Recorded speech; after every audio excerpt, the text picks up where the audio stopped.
नमस्कार दोस्तों, GBC update channel पर मैं परमवीर जगत। हम कंटिन्यू करते हैं। लास्ट एपिसोड में हमने देखा था कैसे पाकिस्तानी आर्मी मार्च 1971 से बंगालियों की एथनिक क्लींजिंग स्टार्ट करती है। लाखों बंगालियों को मारना शुरू करती है, रेप्स, मर्डर्स, यहाँ तक हमने बात की थी। धीरे धीरे पाकिस्तानी आर्मी देहाती इलाके हैं वहां पर फैलना शुरू कर देती है। वहां पर भी वो अपना रेप्स और मर्डर्स का सिलसिले को जारी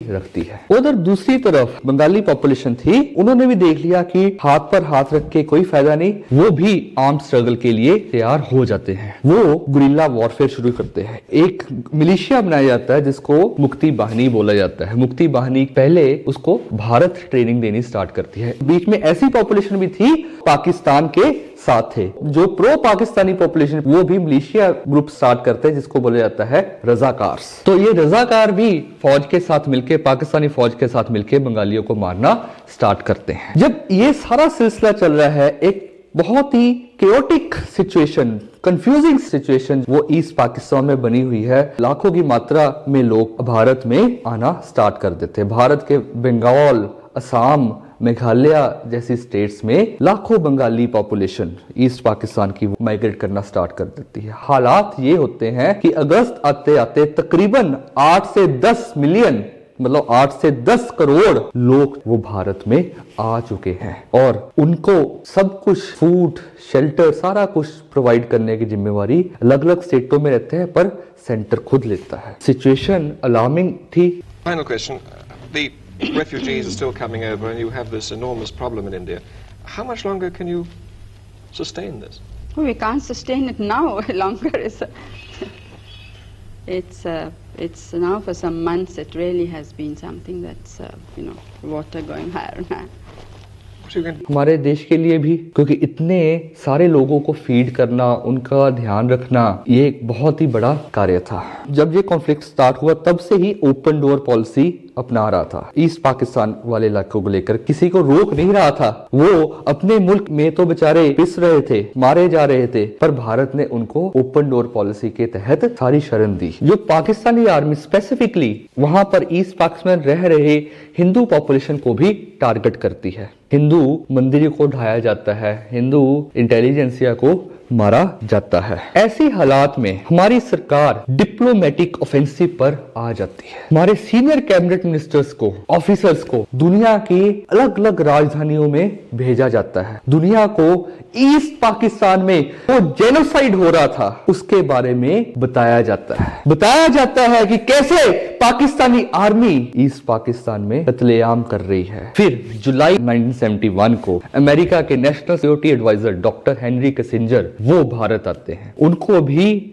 पूरी सिचुएशन से अवगत कराया जाता है। भारत से वो इस्लामाबाद जाते हैं, फिर उसके बाद चाइना की राजधानी पीकिंग, जो आज की बीजिंग के नाम से मशहूर है, जाते हैं। उस टाइम जो यूएसए था ना, वो पूरी तरह पाकिस्तान के फेवर में था। चाइना पाकिस्तान के फेवर में था। चाइना एक जो कम्युनिस्ट कंट्री था, दूसरी तरफ यूएसए एक कैपिटलिस्ट कंट्री था। इसके बीच में जो समझौता है वो पाकिस्तान ने करवाया था। पाकिस्तान चाइना का भी दोस्त था, पाकिस्तान यूएसए का भी दोस्त था। यूएसए और चाइना दोनों आइडियोलॉजिकली बिल्कुल अलग अलग, बट चाइना की यूएसएसआर के साथ नहीं बनती थी।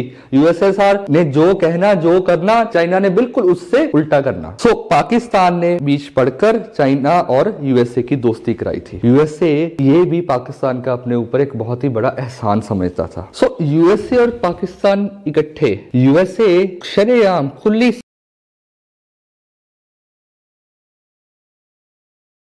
सपोर्ट पाकिस्तान को दे रहा था, हमारे बिल्कुल खिलाफ था। उनका था कि जो मर्जी हो पर हम पाकिस्तान को, यहिया खान जो पाकिस्तान का डिक्टेटर है, यहिया खान, उसको सपोर्ट करेंगे। उधर दूसरी तरफ हम यानी कि भारत यूएसएसआर के करीब जा रहे हैं। वहां के लीडर एक ट्रीटी प्रपोज करते हैं जो कि 9 अगस्त 1971 को, जिसको तो treaty of peace, friendship and cooperation बोला जाता है, इंडिया और यूएसएसआर के फॉरेन मिनिस्टर्स के बीच में साइन की जाती है।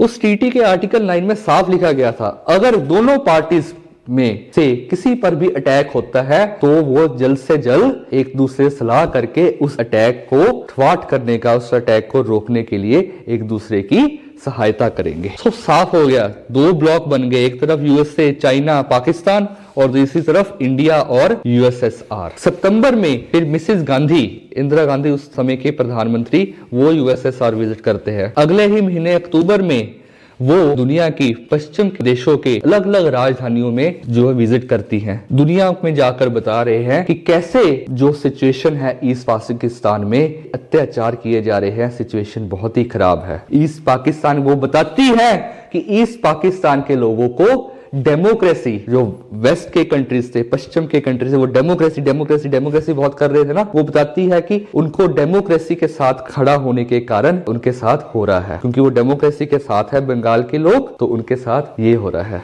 फिर अंत में वो यूएसए भी जाती है उसी महीने।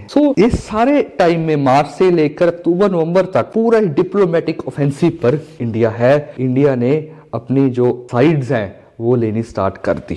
धीरे धीरे बॉर्डर पर भी सिचुएशन अलार्मिंग हो रही है, शेलिंग हो रही है, गोलाबारी हो रही है, हैवी आर्टिलरी जो है वो डिप्लॉय की जा रही है। अब वेस्ट पाकिस्तान के लीडर्स को डर था, क्या डर था कि east Pakistan will be overrun by India जल्दी ही। वो घबराहट में थे। इसी घबराहट में 3 दिसंबर 1971 को आदमपुर, पठानकोट, श्रीनगर, जोधपुर के साथ साथ 11 एयर बेसिस पर पाकिस्तानी हवाई सेना अटैक कर देती है। ऑपरेशन चंगेज खान लॉन्च किया जाता है और उसी शाम को इंडिया की कश्मीर में 17 आर्टिलरी पोजीशंस पर, इंडिया के कश्मीर में पाकिस्तान की 7 आर्टिलरी रेजिमेंट्स जो है वो अपना धावा बोल देती है। इससे आगे क्या होता है वो हम अगले एपिसोड में बात करेंगे। आशा रखता हूं आपको जानकारी पसंद आई होगी। धन्यवाद। जय हिंद।